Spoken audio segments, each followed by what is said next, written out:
अमोल कोल्ह्याला निवडून दिलं, शिरूर मतदारसंघ. शिरूरमधून निवडून दिलं. हा. पण तो त्याचं काही कुठल्याच प्रकारचं काम नाही. शेतकऱ्यांपर्यंत त्याची कुठलीच स्कीम आली नाही.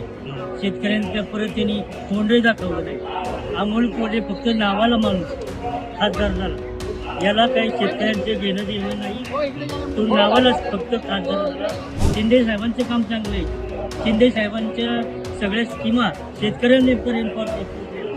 मोदी साहेबांनी सर्व दिले ना. काय द्यायचं ठरवलं? गॅस दिलाय, पाणी योजना दिली, हर घर बिजली, हर घर पाणी, सगळ्या योजना दिल्यात ना. अजून काय काय द्यायचे? मोदी येणारच, मोदी शिवाय पर्याय नाही. तर आता शिंदे साहेबांनी शपथ घेतलेली आहे ना, मराठ्यांना आरक्षण द्यावा, ती पूर्ण करावं म्हणजे झालं.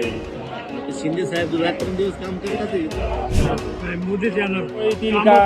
गोरगरबाचे कामं झालेत, त्याच्यामुळे ते येणार.